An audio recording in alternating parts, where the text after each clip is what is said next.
Soldier here. Now, at my service accommodation mastermind session on Thursday, we had Tina Walsh, and she came in and she did a session on sourcing compliance and how to be compliant as a deal packager or sourcing agent. And clearly our angle for my mastermind is focusing on serviced accommodation.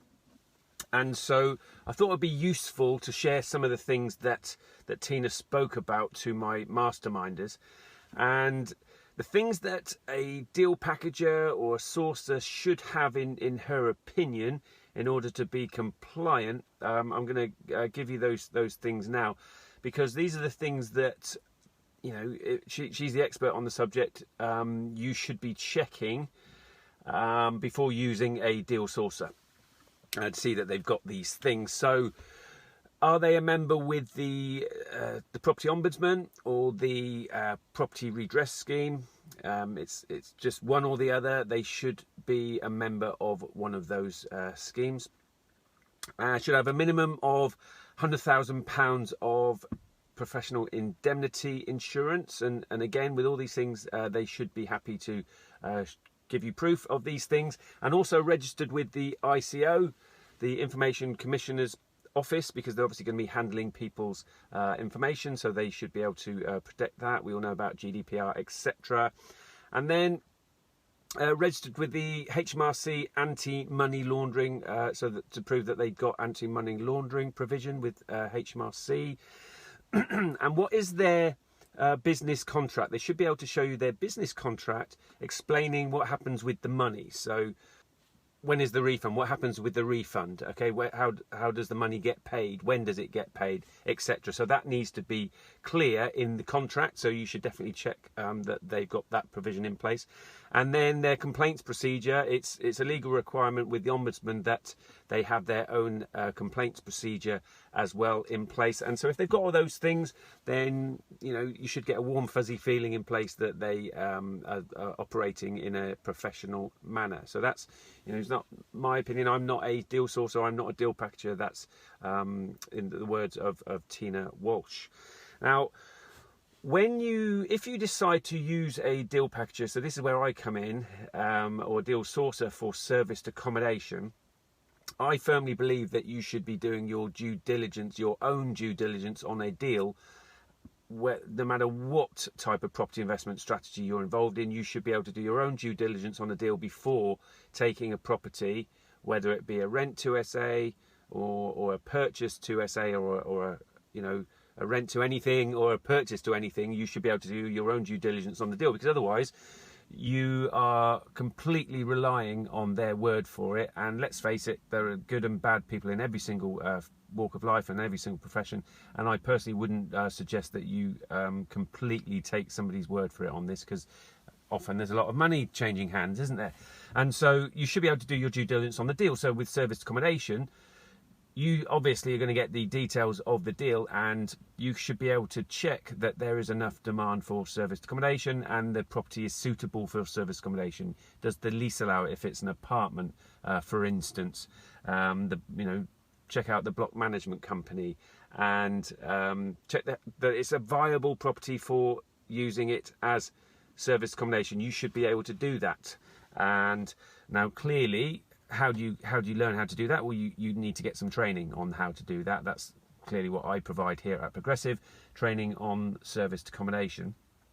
And once you have done that due diligence yourself, then you obviously should be happy to take on the property from the deal sourcer, and money should be able to change hands on that deal.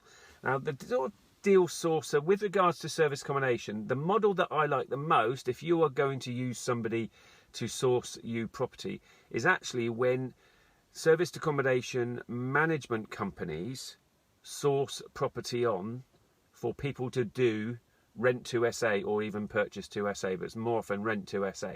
Now, why is that a good model? Because the service accommodation management company, they're going to be a bit daft if they're going to be sourcing property for somebody to come in and do rent to SA with, for them to manage if it doesn't work very well as serviced accommodation. And they should also know their own patch, because I see a lot of deal sourcers, they market, etc., extensively all over the country, and they, let's face it, when it comes to serviced accommodation, that if they're not operating in that town, then, you know, do they really know their patch, okay, to be sourcing a deal on there?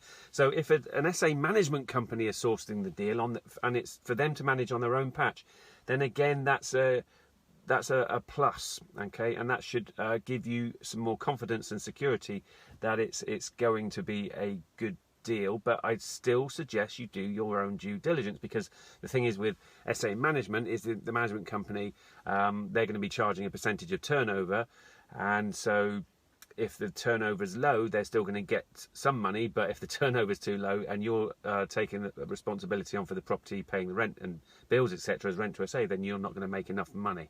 So you should still do your due diligence on the deal, even if it is an SA management company that have sourced it on and you come in as the investor to take the property.